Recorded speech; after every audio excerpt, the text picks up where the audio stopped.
Yep, here it is. Okay, all right. So, from Everlasting Hate, if you and Mondo have not seen it yet, I would love to see your opinion on Ghost Story Time with Tom. So, today is our Halloween edition. It's me, Jeff D, aka Tom MacDonald, and co-host Armando Gonzalez from Pew Pew Nation TV. Make sure you show him some love. Like, subscribe, comment what you want to see next, join the Discord, all the socials, all the cool stuff. But we are going to get into this ghost story and stay to the end because then we're going to tell some ghost stories from our own lives. It's going to be wicked. And yeah, I'm ready to get into this, man. I'm excited. Let's roll. Okay. Now this has 2 million views. It's 25 minutes, so we're not going to pause a ton. We're going to just watch along because that's a lot. But I wanted to do this for Halloween, so that's awesome. And this is from 3 years ago too, FYI. Ooh. Young Tom MacDonald here. I love he's got Gucci crossed out. It says hangover. Gang. It's like with crayons. That's funny. That's good. Welcome to Ghost Stories with yours truly, Tom MacDonald. We're gonna have to take a trip in the Wayback Machine for this one, because this happened a long time ago. The year was 2012. Thankfully, the Mayan calendar was wrong and the much publicized end of the world didn't come, but it still got weird. It still got really weird. This all started with a music video shoot in the small Canadian town, abandoned Canadian town of Tranquil. But it wasn't until after this whole ordeal, it wasn't until after everything that I'm about to tell you, it wasn't until after all of that we found out that Tranquil is actually one of the most haunted places in North America. Let's start from the beginning. So there was 3 of us. There was myself, the music video director, and my producer at the time, Olivier. We all piled into a vehicle on a Friday afternoon and started the long drive to a long forgotten corner of the Canadian Pacific Northwest. We were unknowingly... Okay, first off, Armando, do you believe in ghosts? Yes or no? I do believe that there are things out there. And at the end, I'll tell you a personal experience that I had that is, I think about it every, quite frequently. And yes, I do believe that there is shit out there. Okay.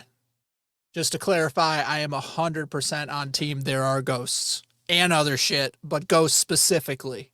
Yep. And I will give examples later. But yeah, this is it's so retro, like the old school. He's like thin, some tats are missing, and it's like funny to watch the older stuff, but still this is really well edited. I like the editing. So Nova was killing it even back then. So good job, Yep. Nova, I assume. embarking on what would turn out to be one of the most terrifying experiences of all of our lives. Aside from a traffic jam on the highway, it was a rather long and uneventful drive. As we drew closer and closer to Tranquil, things gradually became more and more desolate. The cars that we were sharing the highway with gradually disappeared. The streetlights gave way to pine trees, and the tiny communities that just dot the edges of the asphalt were just eventually swallowed up by the suffocating Canadian wilderness. Paved roads turned to gravel, and the gravel roads turned to dirt roads, and the vast forest around us just seemed to entirely close in. And when the paved roads turned to gravel roads and the gravel roads turned to dirt roads, that's when we reached the Iron Gates.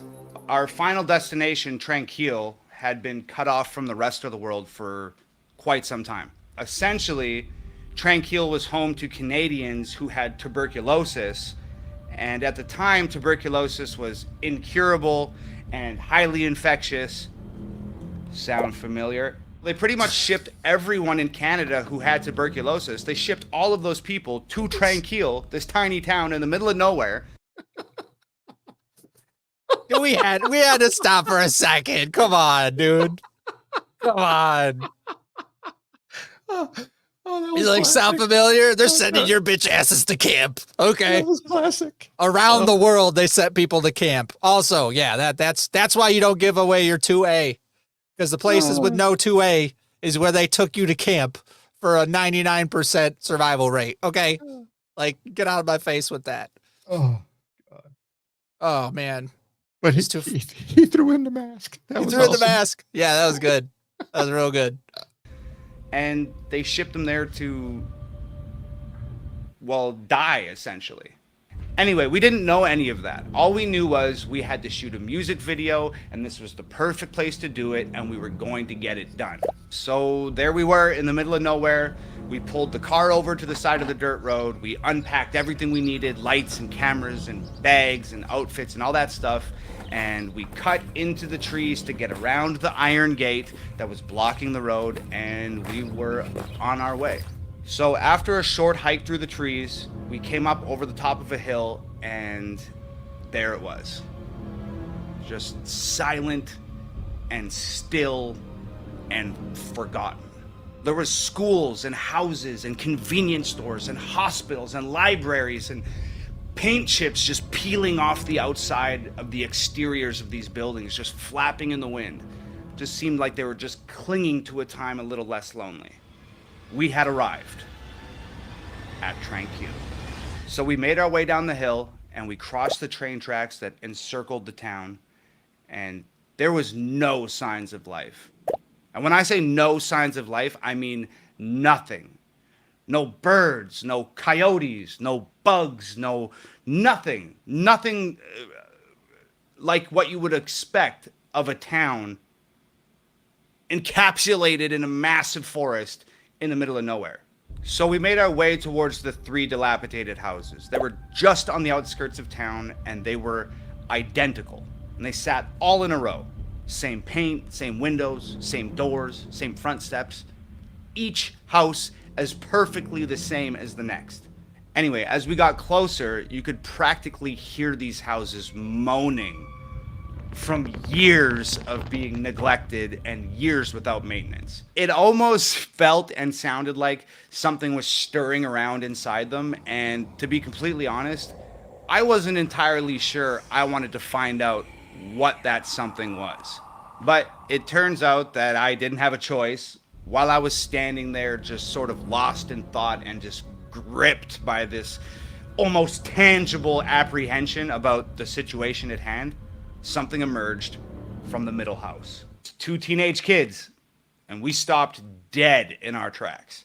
So it was this boy and this girl, and they sort of like bounced toward us across this like sun-bleached pavement, and their demeanor was weird. So they got close enough to us, and I said to the boy, I said, "What are you guys doing here?" And like I said, their demeanor was strange. Well, maybe strange isn't the right word. Their demeanor just did not fit the situation. They were just like smiling and happy, and they seemed like they were excited to see us. And to me, that didn't fit the vibe. So the boy spoke first, and he said, we're just hanging out, just checking out the abandoned town, and we're filming it with this camcorder. And I was like, cool, well, did you see anything weird? And he said, nope, not yet. And then the girl just like interjected, and she was like, oh, be careful in the houses. Like, a lot of the floors are rotting, and if you go upstairs, you could fall through, and it's really friggin' dangerous. I don't really remember much else about that conversation. It was maybe like 3 minutes long, and they darted off in the other direction, and we just continued on our way. So we went into the house that our new friends just emerged from, and the girl wasn't lying. There was a massive hole in the ceiling of the living room where it looked like something on the top floor had fallen through and landed in a giant heap of rubble just sitting on the floor in the living room. It was trippy. So the more we explored, the weirder it got. Like, inside the school, there was 3 inches of dust on the desks, and the day's lessons were still scribbled on the chalkboard, and there was pencils and erasers just littered about all the workstations. And if you picked anything up, you'd leave a perfect impression of whatever you picked up on the surface that you picked it up off of. Like, This stuff literally hadn't been touched in years. After I try really hard not to be racist, but this is so white people shit. Like, it's so, like, I would not be there. I would not, like, as soon as some people run out of the haunted house, I'm the other way. Like, there's no way. There's no chance. And that, what you saw, you know where we live? There's animals everywhere. Yeah. There's no animals, there's no bugs, there's no birds, and it's just dead quiet. There's a reason. They're staying away, and you should stay away. Absolutely. No graffiti either. It's like, no, we don't belong Yeah. here. We need to go now. Nope. If there's no graffiti, we gotta go. We got to go. roaming through like half a dozen buildings, we had finally made our decision where we were going to start shooting this music video, and we decided on, of course, the sanatorium. So we were walking down the main street on our way back to the hospital when I noticed something peculiar. Peculiar? When I noticed something up. There was this small white brick building that was just sort of jetting out of the dirt right on the edge of town. And we had a long day of shooting ahead of us, but Tranquil just felt like it was some sort of portal to like an alternate dimension, and we were just so captured by the mystery of this town that like work came second and we just wanted to explore. So we took off towards that white building. So this building was essentially just like a brick box. It was maybe like 10 feet tall by 20 feet long and 20 feet wide. And it had one of those big metal doors on it. It was like like something that you'd see on a government building. It was that light green color, kind of like sun bleached by the sun. It was missing its doorknobs. I walked over, no windows on this thing, can't see inside. So I walk over to this big green door and I put my hand inside where the doorknob's supposed to be, and I jerked the door open. So it was dark, and it was not the type of dark that you're familiar with. This wasn't like 1 a.m. in my house dark. This was like pitch blackness. But we're here to shoot a music video, right? So we got lights. So I grab one of the lights and I turn that motherfucker on. So when I turn the light on, there's nothing in this room. There's no windows, there's no doors, there's nothing on the walls, there's not even flooring, it's just plain concrete. It's as plain and white on the inside as it was on the outside, with the exception of one thing: a staircase going down.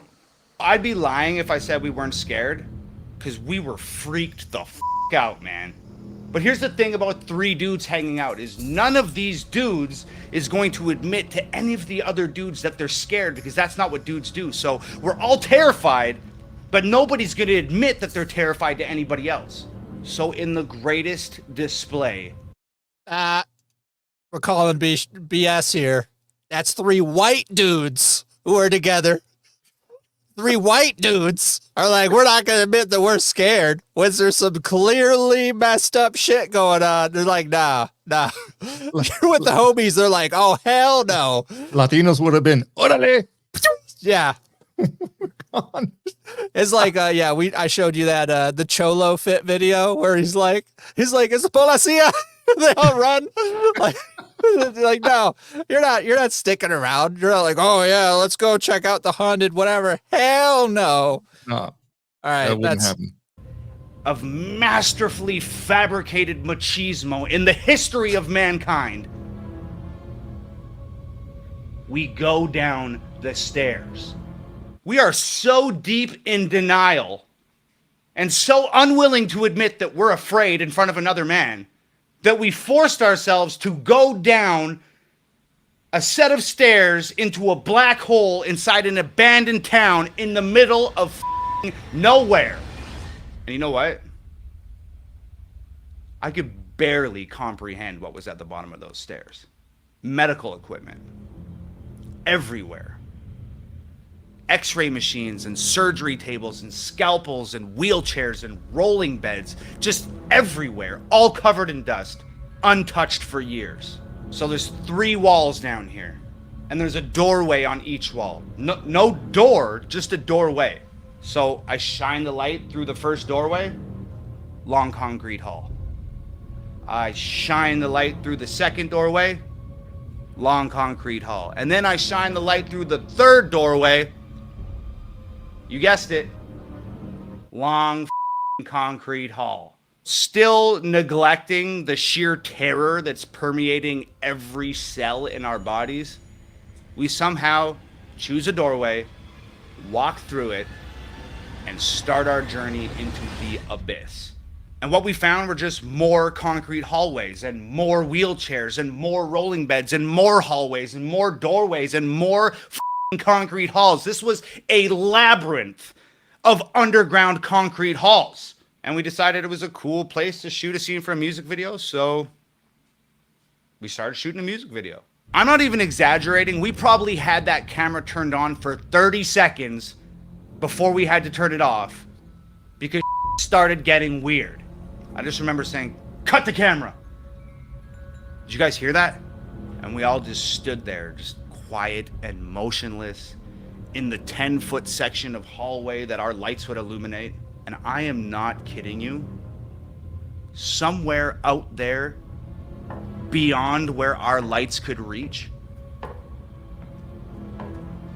footsteps. I remember my producer, Olivier, just sort of laughing like, no way. No way. We just stood there, frozen with fear. We just stood there and we just listened. And we heard voices. Voices somewhere way out there in that maze of concrete hallways, just echoing through everywhere. And I just said, yo, pack up the camera. Let's get the out of here now. As we're packing up to leave, I noticed that just out of our light's reach, I see a door. And it's a big ass metal one. So I squeeze past Olivier and I walk over to the door. It's this giant steel door and it's just flush with the concrete inside this hallway. And I just push it open. It's the basement of a house. I just said, yo, shine that light over here. And there's another big metal door 6 feet away. And I walk up to it and I push it open. Basement of a house. And then another door and I push that open and it's a basement of a house. And as we walk out of this labyrinth of concrete hallways, more doors, more basements of more houses. So it was at this point that I realized that this wasn't a regular town. There was something going on here. Something that required every house in town to be accessible by these underground tunnels that all led to a massive underground medical lab. Needless to say, we needed to shoot this music video and get the hell out of there. By the time we found our way out of these underground tunnels and we reached the surface of Tranquil once again, it had gotten dark. And you know what's creepier than an abandoned town in the middle of nowhere with an underground mad scientist lab? A creepy ass abandoned town in the middle of nowhere with an underground mad scientist lab in the dark, son. That being said, the next couple hours went by rather smoothly and we got some cool shots and some cool places. We pretty much got everything we needed and had wrapped up the music video. But this is where the really haunted starts. We finish the shoot, pack up the gear, hike up the hill, sneak through the trees, go around the iron gate and get back to the car. We've escaped Tranquil, or so we thought. We load everything into the trunk of the car and the director says, oh, I'm missing one of my lights. I'm missing a light. And I'm like, so what, dude? That light. Let's get the out of here. And the director goes, oh, well, it was a $1,200 light. And I said, I don't give a I'm not going back. Dude, you take that L. Like, we're not getting that light, bro. There ain't no way. I'll buy you a new light. I'll buy you two. I'll buy you a new. Look, I mean, you're just gonna have to use the sun next time because you want to go back into the town. We already left at night now, starting to go down into the creepy whatever bullshit mad scientist facility. Oh hell no! And then look for it. Like it's not even there. You got to look for it now because you don't know where it is. Nah. No way. And I saw someone was talking about me being scared of scary movies. Yeah, I don't like scary movies, and I thoroughly believe in ghosts. So I'm not a big scary movie person. I watched some scary shit yesterday in the stream. Everyone had a good time at my expense. Okay. So anyway, moving on. I don't like, I'm not down with the scary stuff. I don't like it. Into the creepy abandoned town in the middle of nowhere with the underground mad scientist lab. I'm not going back. And Olivier says, I'm with Tom. I'm not going back either. And the director says, somebody has to go back because I need that light. So let's all play rock, paper, scissors for it. And the loser goes back into the town to get the light. Look, I never liked fucking rock, paper, scissors. I hate that. When there's something that somebody has to do and it's an undesirable task, everybody's always like, let's play rock, paper, scissors. I hate rock, paper, scissors. It's an impossible game to win. I always lose. We agree we'll play rock, paper, scissors. Guess what? I lose. Of course, I lose. But I'm not going back. I'm not going back. I'm acting like a child, and Olivier has always been the more mature of our sort of duo. So he stands up, and he's just sick of listening to us and complain, and he goes, you know what? I will go back. I'll go back and get the light. Where is it? And the director says, it's in the sanatorium. Of course it's in the sanatorium. Where else would it be? Where else would the lost light be than the most haunted possible place in this abandoned town? It wouldn't make any sense for it to be anywhere else. Olivier goes, okay, cool, I'll go get the light. And with that, Olivier just turns and walks into the darkness. I turn to the director and I'm just like, dude, give me a flashlight. You gotta understand, Olivier isn't just my producer at this point. He's my best friend. And I cannot in good conscience let my best friend wander back into an abandoned town to get somebody else's light by himself. I just can't do it. So I run to catch up with him. So I read. No, that's actually cool. That's true. Like, you can't, if your boy is like that, like he's going and you just can't let him be alone. I mean, I don't know. I'm with that. What's up? I wouldn't have asked for a flashlight. I would have asked for a flashlight with an AR-15. Yeah. Let's go. I need a tack light on top of this, gat.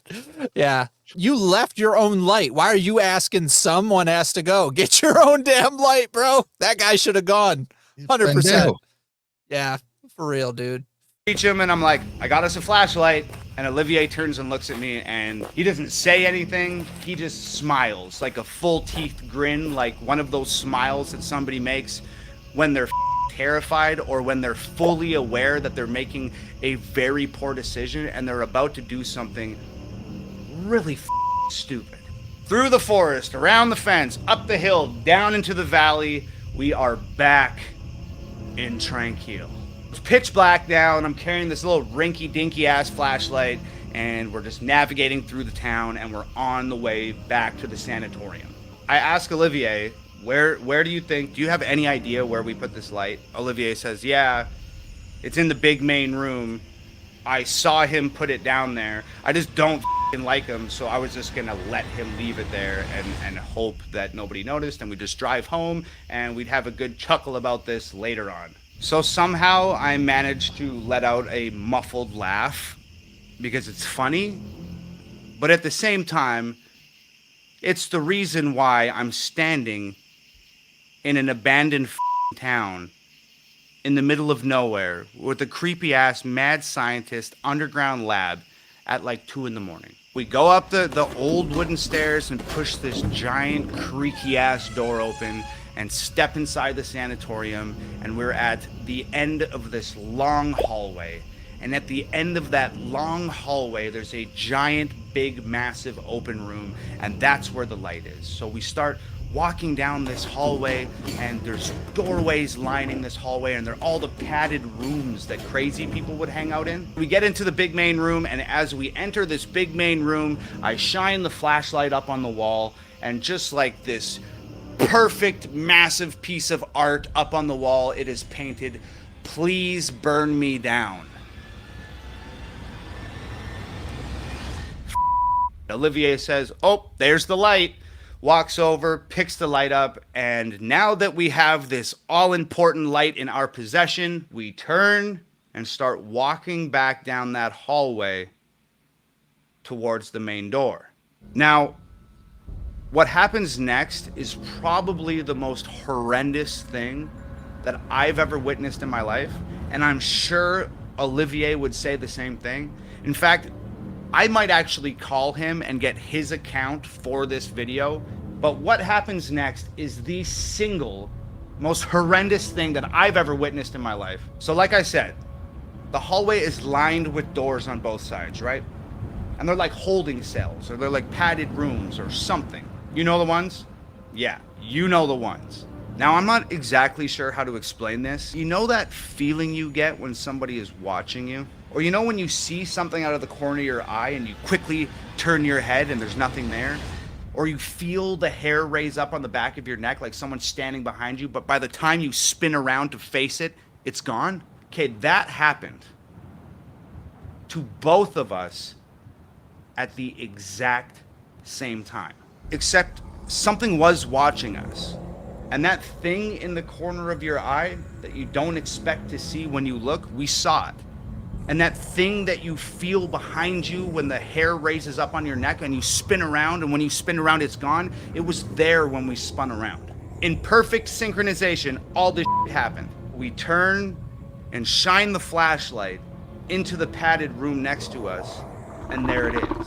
A shadow standing up from the floor. Not a shadow cast on the floor, a shadow standing up off the floor.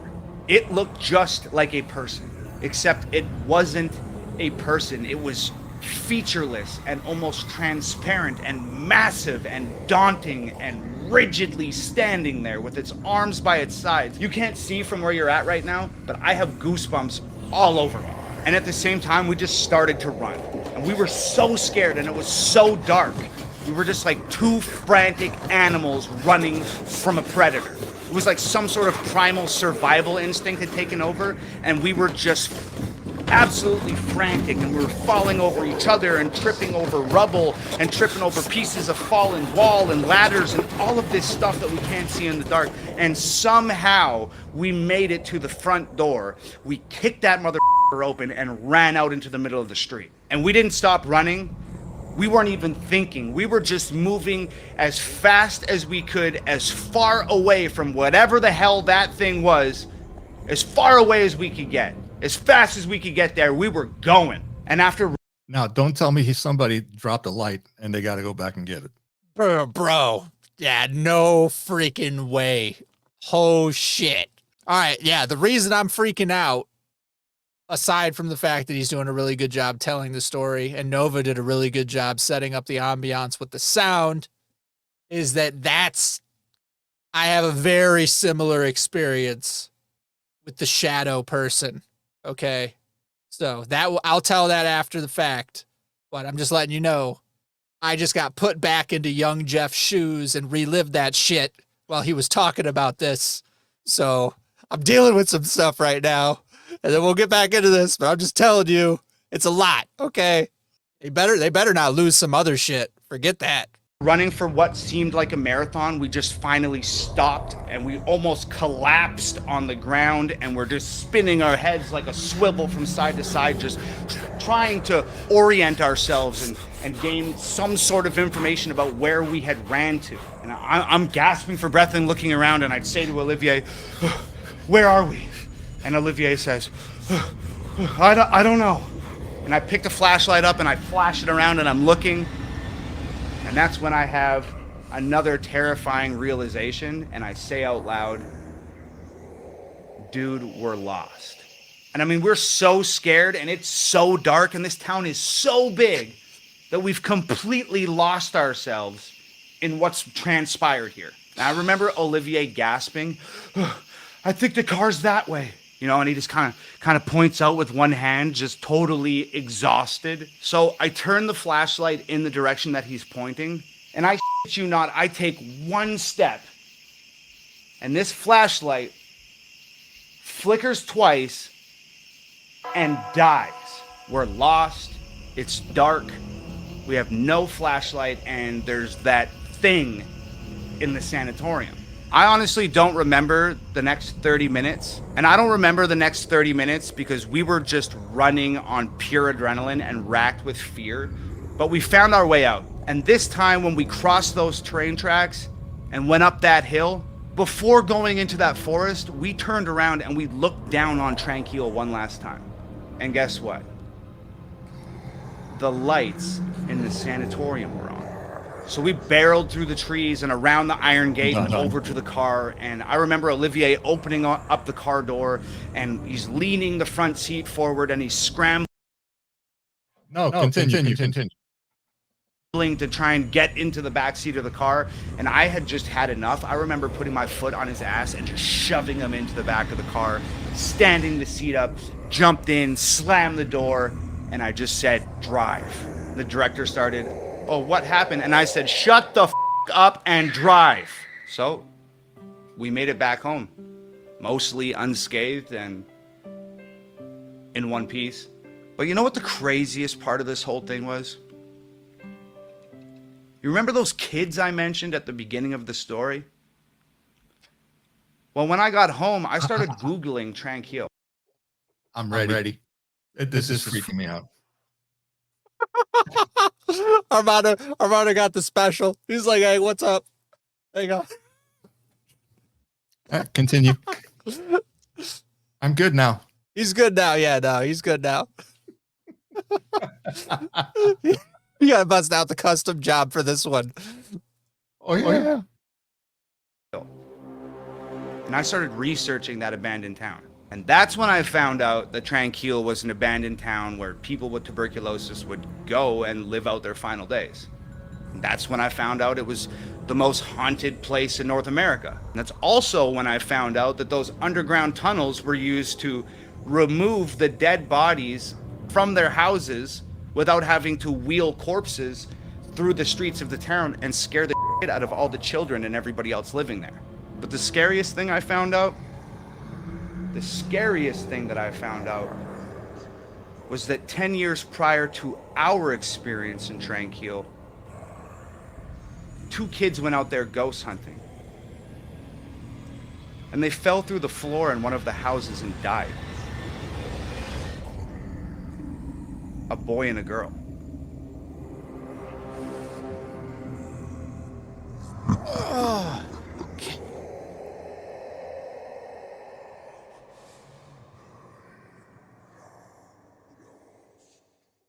I may not go to work tomorrow. Yeah, that's some shit right there. Nova, fantastic job with the editing, because that kind of thing, I mean, that really comes to life with all the sounds and the little pictures and all that. So you did a great job backing up Tom on this crazy story. Absolutely. That was very good. Yeah, that's a lot. Had me going there for a minute. I had to break out the pew pew. Yeah. Armando's like, I'm getting the pew pew. I have the shotgun in there, so I was like a couple steps away if there's any ever a problem. Studio is well defended. Mm-hmm. Well, that was the feature of the Halloween special. Us checking out the scary story, but wait, I got a scary story potentially from Armando, and then I'll let you guys know my situation. So all right, go for it, Armando. All right. So the year is, let's see if I remember correctly. I'm going to say it was probably around 80, 87. Yeah, I think it was around 87.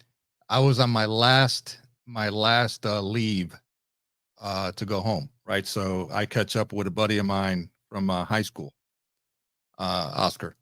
And he says, so we jump in his car and we're driving around, we're just cruising around Miami. And back in those days, you know, I was in a completely different state of mind, if you will, just trying to get over my issues. And we're just riding around, fired up a blunt, you know, and stuff like that. And we're just cruising, T-tops off, you know, back in those days, jamming the music and stuff. And he looks down at his beeper and he says, I got to make a stop. Now, mind you, this guy, he was in the business back in the days. It was the 80s. And he says, I got to make a stop.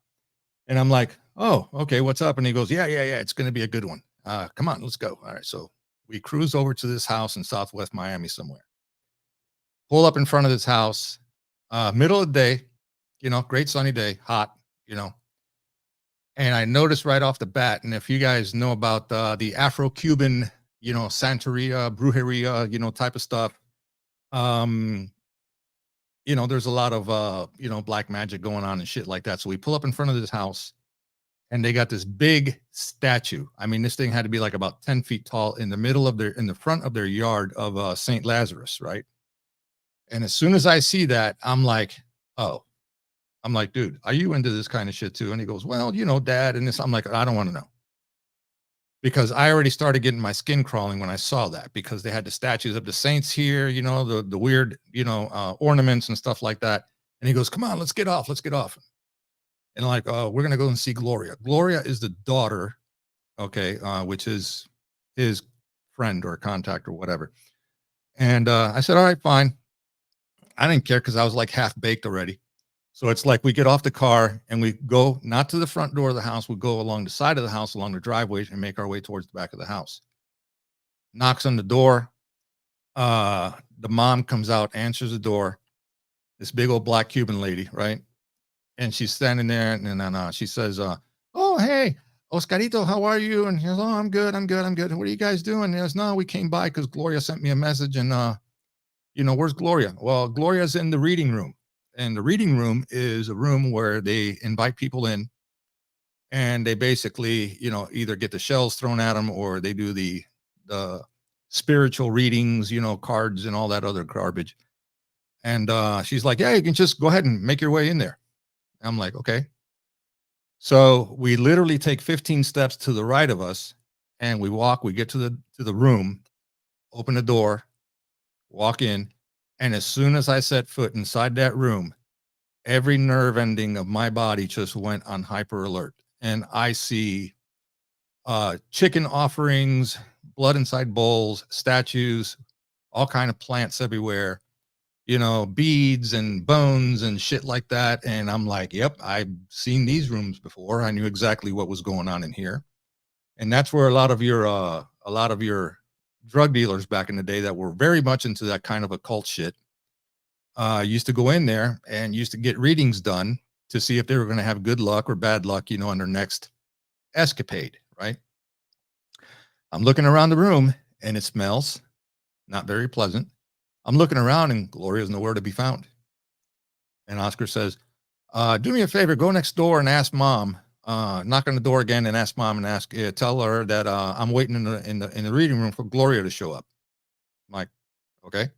So I walk out, I go back 15 feet the other way, knock on the door again. No answer. Knock on the door a third time. This time I'm pounding on the door. Finally, Mom comes out and Mom's like, hey, what's going on? She goes, sorry, I was in the living room. I'm like, yeah, you said Gloria was in the room and Gloria's not there. I'm like, what do you mean Gloria's not there? She's right there. Look, right? And she points like behind me. And I turn around and there is Gloria.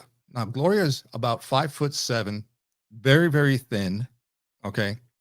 And she's sitting there, leaning up against the wall, standing up towards the wall next to me. And I turn around and I just went like this and I look at her and she's sitting there and she is like trembling. She's like trembling and her eyes are rolled up behind her head and she's going, and she's not saying shit. And I fucking lose it. I turn around, I look at Mom and Mom's looking at me and she's smiling like this. And I turn back around, Gloria's fucking gone. Like she ain't there. Like she never was there. And I went, no. And I went and I go back into the little room again. And I look at Oscar. And I'm calling for him. And he goes, what, man? What? I said, I'm going to wait in the fucking car. I'm out of here. Why? Where's Gloria? I have no fucking idea where she is. She was here and now she's gone. And I wasn't making any sense. And he's looking at me like, what the hell's wrong with you, dude? Right? And I just freaking bolted back out to the car. I sit in the car and I'm sitting there and I'm trembling. I reached down in the ashtray and I pulled out what was left of what we were having. Because I'm like, no, finish that thing off. And then she comes out, her mom and Oscar, with a bag. And I'm looking at her, and she comes over to me. Gloria comes over to me, and she looks at me, and she goes, "Are you okay?" And I'm like, yeah. She goes, you didn't notice. I'm like, sorry, I was like in transition. I don't have no idea to the day what the hell that even meant. I'm in transition. I was in the transitional whatever. And I'm like, okay, great. Dude, start the car. We get the fuck out of here. And we left. And that was it. He picked up a bag of money. I'll just leave it at that. Okay. And that's my story. That was it. That shit fucked me up for the rest of my days. I think about that every other day, you know, especially around this time of year and stuff like that. And it's like, yeah, no. So yeah, there is shit out there. Lots of weird stuff. On my mom's side of the family, deep down, they were very much into that kind of stuff. I separated myself away from that kind of stuff. And, but it is real. It does exist. But I wanted no part of that. No way. Okay. Yeah, that was a lot. That's pretty crazy, dude. You got somebody disappearing on you like that. That's dude, I'm telling you, I swear to God, this actually really truly happened. I'm not kidding. I actually experienced that. Okay. Ugh, fucking creeps all me right. out. Fuck. Anyway. I've been trying to get into the headspace to tell this story. So we're going to do it. So I am probably about 8 years old when this happened, but I remember every part about it. Okay.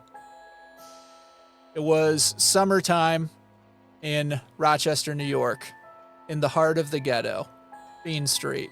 Okay. Spelled like crack fiend. And I was wearing those sport sandals with the straps that go over, the 2 sets of straps, and a tank top and shorts, green. Okay. This is important. The drip was important. Okay. So my grandfather owned the trap house next door to his house. Okay. Like he owned he was like a slumlord. He had a whole bunch of properties, but they were all ghetto as crap. But one of them was the house next door. So often he had friends and family that would rent the house next door. And it was just like a rotation of people, right? And so in this case, it was like a friend of the family owned the house next door or rented the house next door. So there were a bunch of kids and we wanted to go hang out with the kids while the parents were like hanging out, chilling, whatever. So I'm getting ready because all the kids are going over to this house next door and I go to follow them. Then my mom says, "Hey, come over here." So I go to my mom and then she says, "Hey, we're doing this and this and this. Only be over for like 10 or 15 minutes and then come back because, you know, we're going to go pretty soon." And I'm like, whatever. And the whole point of that is I got separated from the pack. Okay. It's important.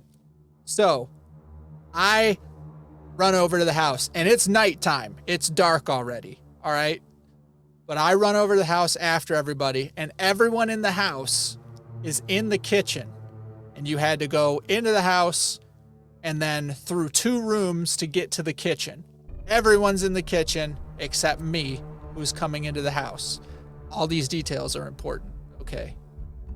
So I run up to the house, my little self with my tank top and shorts and sandals. I open the door. I hear all the commotion in the kitchen because they're making grilled cheeses and I wanted a grilled cheese. Okay. As soon as I open the door, directly in front of me is a shadow on the wall. And I thought at first it was my shadow because it should have been my shadow with where it was. But there was something super obviously wrong with my shadow. And so I look at it and I'm like, you know how something strikes you and you're like, this is odd. I have to look a little closer. I didn't get closer, but I looked closer. And so when I look, my shadow, instead of being me, facing directly at the shadow and it facing directly back at me. The shadow was sideways. So my shadow on the wall right in front of me was sideways. And not only was it sideways, it wasn't wearing what I was wearing. The shadow was wearing pants with shoes, like dress shoes, and then like a jacket and a fucking baseball cap with the bill. And I'm sitting there staring at my shadow and the baseball hat and all this. I'm like, this doesn't make any sense. And I notice, and the shadow noticed I notice, because all of a sudden this does this. The shadow turned and billowed out from the chest was a tie. It was a suit and a tie. So it goes like this, and the like tie flapped. The hat turned from like turning sideways to turning to me.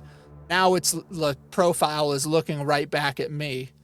I booked my little ass into the kitchen. I don't think I ate a grilled cheese. I was just messed up forever. I was like, oh, hell no. I was like, that shouldn't have happened. That didn't make any sense. So was it wearing a fedora hat? No, it was just a plain baseball hat. Okay. So I'm over there, and this story goes deep and it goes years. Okay. Just wait. It's not over. So I'm sitting there with all these other little kids and the one like older kid who's like helping them make food. And I'm freaked out. I'm just sitting in there chilling with them. It's time to go. I go in the middle of the pack. I'm like, I'm not separating from shit. I'm not going back in that house. It is over. I just had a shadow like try to come at me. Oh, hell no.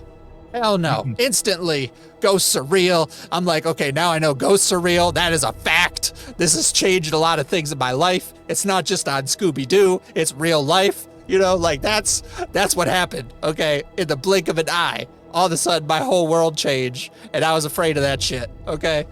All right. Next. Years later, I tell this story, right?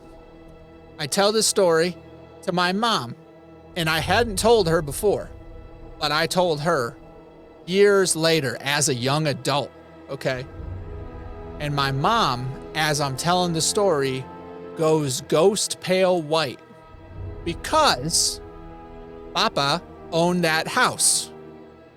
My grandpa, my grandma, they were the landlords of the house. My grandma was a nurse. So, guess what happens? They're not getting the rent. They're not hearing from the neighbor. So, my grandma goes to check and finds the neighbor deceased in the house. What? They called him mute, because he didn't talk. And they said, what I described is how he dressed. Wore a suit and a baseball cap. Didn't talk. Died in that house. When my grandfather was about to die, my uncle bought the house from him. And he bought it from him like for what he sold or for what he bought it for. So it was like it was a great deal for my uncle, but my grandpa just like couldn't handle all the stuff he was dealing with at the time. So my uncle bought the house. So years later again, I tell my uncle that story here at my house. My uncle comes to visit. I tell him the story of freaking out at the house, right? And he currently owns the house at that time, my uncle. So I tell the story. My uncle goes white. And he's like, dude, I just had some renters bail on me. And I didn't understand what was going on. But the guy calls me. He's like, dude, my daughter won't stop talking to the guy in the house. The guy who's not there. my daughter has an imaginary friend in the house. And it's freaking everyone out and we got to go. So my uncle is like, dude, you can't just skate on me. And he's like, dude, I don't care. Like keep the what do you call it? Keep the deposit, keep whatever. We're getting the fuck out of here. Like, hell no. Like, we're done. And so my uncle has people ghost on him at the house. No pun intended. But because they were having the daughter of the family talking to someone in the house and it was scaring everybody. The imaginary friend. And so my uncle confirmed there was weirdness that happened with that. My mom confirmed, and I think my grandma was there at the time. So it was my mom and my grandma. My grandma was like, yeah, you know, it was a sad thing. The guy was very nice and always paid on time and everything. And then came in. So that shit was crazy. No way. No. But way. so my ghost story, I'm like 7, 8 years old, whatever, go in, and then the shadow man on the wall that should be my shadow isn't. And then I get multiple layers of confirmation that the shadow I saw looked like the person who died there, who then interacted with other people that live there. The shit's real. Okay, done. End of story. I'm done. I'm done arguing about it. Damn. Yeah, no. No. Anyway. Yeah, that's creepy. That's creepy. Kids know, man. I'm telling you, kids know. Kids just know. They do. Okay. Yep. Well, That was a lot, but I appreciate you guys being here for this therapy session. Because I gotta go have a drink after this one, man. yeah, like I need some bourbon or something.